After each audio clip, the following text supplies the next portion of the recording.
as the Rafah operation expands to take out Hamas in the Gaza Strip and the northern front continues to escalate. Here to speak with us about the next steps is Israeli journalist and talk radio host Josh Hasten. Josh, thank you so much for being with us today. I'd love to start by getting your take on this Rafah operation. To start, there was this humanitarian pause announced during the daytime, but the operation is also expanding to target the remaining terrorists. Will this pause actually hinder IDF activities or perhaps even prolong the operation? Well, let's hope not. Let's hope that's not the case, because the IDF must dismantle the remaining 4 brigades there, the 4 battalions of Hamas. So again, the longer it goes, the worse off it is. This operation needs to take place as soon as possible, and the remaining Hamas brigades must be wiped out. Again, we saw the humanitarian aid pier, which the United States built, spent $320 million on it, and now the pier is not even operational. The Biden administration must understand that Hamas must be taken out. Now, the focus has to be on not establishing these piers, these stopgaps, if you will, but going full force, allowing the IDF, helping the IDF go full force into Rafah and take out the remaining Hamas brigades. That is the only solution. That is the only way forward. Israel must dismantle Hamas completely, get back the hostages, and as the Prime Minister said, make sure that Gaza is no longer a threat to the state of Israel.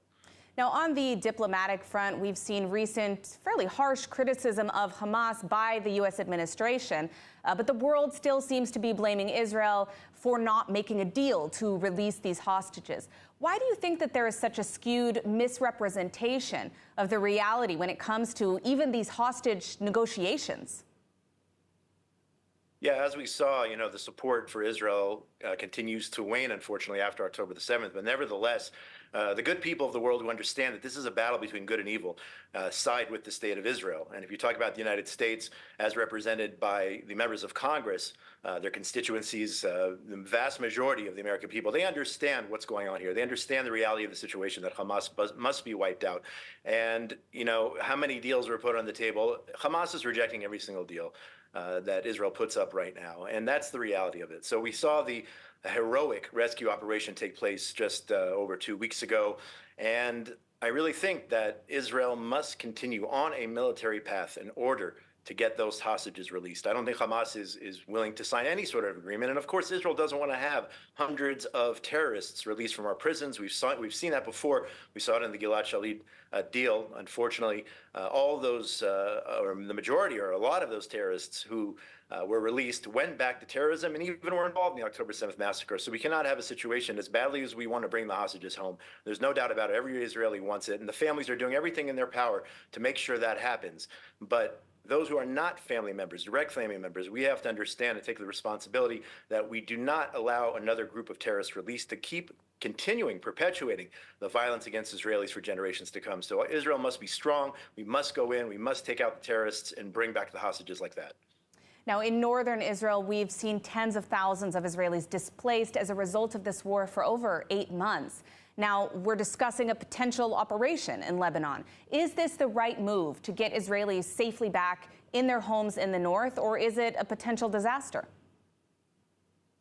I don't know what other choices we have other than a full military operation in Lebanon. It's not something we want, just like we didn't want the operation in Gaza. It's not a war we chose. But you cannot have a situation where you have 80 to 100,000 Israelis out of their homes. It's already been 8 months, and that's 8 months too long. So Hezbollah is a much more serious threat than even Hamas. So they must be dealt with. And it looks like that militarily, that's the only way they're going to have to be dealt with. So Israel definitely will have to make some serious decisions as we move forward into the summer. But we cannot accept the reality on the ground. We cannot have rocket fire from Lebanon, which is taking place now on an hourly basis. Sometimes on a minute-to-minute basis, we have rocket fire from the north. Of course, we still have rocket fire from the south. So number one, we have to deal with the situation in Gaza. We have to eliminate the remaining battalions of Hamas, and then we're going to have to turn our attention to the north. And Hezbollah, of course, violating UN Resolution 1701 after the Second Lebanon War. It's absolutely unacceptable, and Israel should not be pressured into making any further concessions to Hezbollah. They are a brutal terrorist organization. They must be wiped out. Following up on that, the U.S. administration is pressuring Israel already when it comes to Lebanon. We saw that Josh Hasten came here to Israel to meet with the prime minister regarding a potential operation in Lebanon, calling for de-escalation.